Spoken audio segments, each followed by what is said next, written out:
Hey guys, Wave Rider here with LEGO Transformers Axcel version 2. Now, you might kind of find it funny I'm doing a version 2 of Axcel so quickly. I did too. I didn't originally intend on it, but after the last video, the more I thought about it, the more I thought, yeah, I think I should do an Axcel version 2. I know it was super quick, but I didn't enjoy a lot about the original. Mostly that it kind of just looked like a brick with arms attached with wheels.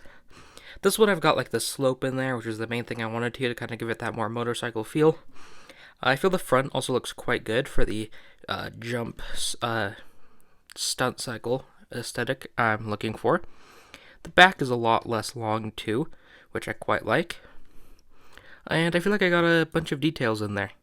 I have handlebars at the front, looks pretty good. Even got some exhaust pipes back here, and the black seat. And overall, I think it looks quite good in this mode. Now for size comparison, here he is with a minifigure. Batman, of course. Here he is with Lucario. And finally, here he is with my custom LEGO Bumblebee, obviously still not in scale. Now, take another minifigure. How does this dude sit on here? As you guys know, brick-built motorcycles can be pretty awkward. I would like to try to fit a minifigure on here, but obviously it's not going to look good almost no matter what you do. And even if I was able to fit a minifigure on a little cheatily like so, it's still way too big. But overall, I don't mind that too much. I still think it looks great in this mode, so let's get right on to transformation. Now, this version does have the same basic transformation as the original, just with a lot of changes to make both modes look good. Now, to start off, just like the original, we're going to just stand him up like so. Next, we'll come to the middle and just fold this hinge back to straighten out the bag. Then, we can come down to this seat, which is just on stud friction, rotate it around into what will be the chest, and then fold down the handlebars to complete the chest. Next, come down to the legs, or what will be the legs. First, you're going to take this little piece of exhaust and just fold it up as far as it can go. Next, you'll break the hinge in the leg, and then, you can see the leg is just on a 1x2 with a hole in the middle, which allows it to attach to this piece and rotate around. It's just as a one stud connection. Obviously it breaks off a lot.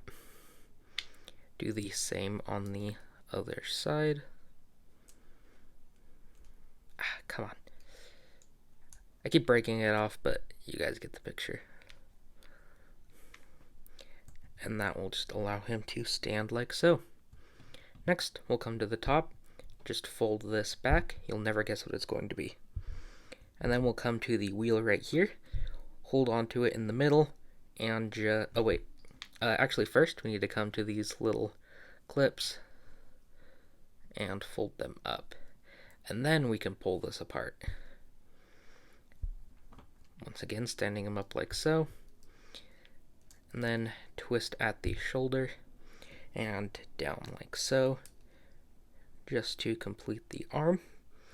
Almost. Next, we're going to rotate the wrist just so the hands are facing a normal direction. And then you don't have to do this, but I like to come to this piece and just push it in as far as I can to hide it. Sometimes that does make it hard to detransform because you have to pull it out to the exact right length, but I think it's worth it.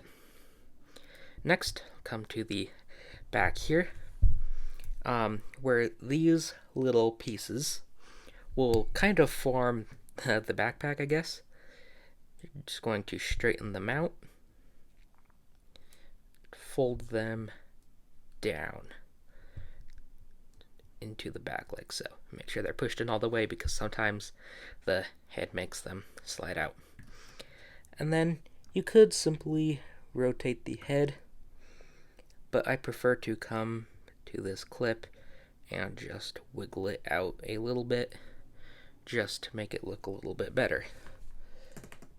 Then, standing him up, there we have Axcel version 2 in his robot mode. Overall, I think Axcel looks quite good in this mode. He has the same basic proportions, but maybe just a little bit chunkier. Obviously in the arms to fill out that gap in the front. He kind of has thick biceps. I do quite like the exhaust pipes as the knees, even if the actual knee isn't part of them. It's more just kind of where they ended up, but it's pretty cool. I guess if you really wanted to, you could cheat and pull it off a little bit to fold them back. And then you could have him like blowing exhaust as he's running or rolling as a robot. But you don't have to do that. In fact, you could probably do it without... No. I was going to say you could do it without cheat if you move the leg, but no, you couldn't. Just fix... I think he looks good from basically every angle. I think the front is quite nice. The side is a little bit bad. He's got some anti-studs, which were necessary, but can be a little bit ugly. The back is pretty good too, just some more anti-studs and these things sticking out. And overall, it was pretty plain, but I don't think it needs a... he needs a good-looking back, I guess. But the front looks quite good. First, we should probably get to articulation. Starting off with the legs, they can go out, so you can get them into like a pretty good side kick, if the other leg will support it. He also has a knee joint right there, which you can also use to mix them up. And unfortunately, he has no forward movement. I tried a lot of things to get in that forward movement. The only thing I can think of is adding ball joints to his hips, but I'd need a maxifig hand right there, and I do not have any maxifig hands. Those are quite rare. He also has a little bit of ankle movement on a ball joint actually, so quite a lot of movement, I guess. And then it can also rotate. You can rotate the foot, but since it's round, I don't really see why you'd want to do that. You could also implement this joint, I guess, if you really wanted to, but it kind of breaks up how the leg works, and I don't really see how you would use it unless you wanted him to kick forward by breaking his ankle. Anyway, next are the arms. They go, you can crunch it about that far, but the wheel does stop it because of these pieces. And then it's on a clip right here. It can go up about, probably farther than, about that far with how it hits that clip, and back down. So quite a bit of movement. And then he's also got some rotation in there. So you can move his arm quite a bit to however you need it to. He also has a little bit of wrist just on the stud. I added the stud to be his wrist because I thought the brown would look kind of like racing gloves, and I liked that. So yeah. Lastly, the head, side to side, 360 I guess technically. And then there is a joint which basically only lets him look up or way back. He can't really look that far down with it. He kind of has to lean down. I guess you could also move it up and down on this clip, but I usually prefer to find the medium of how I think his neck should look. And overall, he looks really, really good. I guess we could also look at these things on his back. They don't have to just be kibble. You could use them for a couple uses. First of all, you could probably fold them up and say they are like a jetpack if you wanted to fly.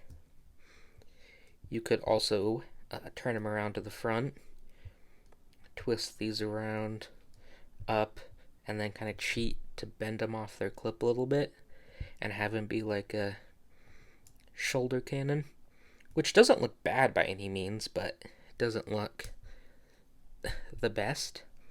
My personal favorite is to fold them down like this, well, like so, and then when he's running, you could say they're shooting off like fire to give him a boost or something. I think that's a pretty cool concept that could explain why I imagine him to be so fast. But when he's just fighting or posing around, I prefer to keep them at this angled shape, as it kind of makes him seem... The back was a bit flat, and I kind of like how it adds an angle to that. You could also probably flatten it if you wanted to, but I don't like it as much. I feel like if I had one complaint about this guy, it's that the head is kind of awkwardly placed, where the neck is like behind the shoulders.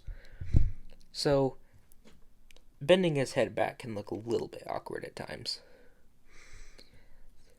So next we can move on to size comparison.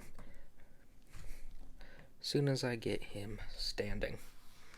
First of all, I have a minifigure. Batman, of course. Next, we have Lucario.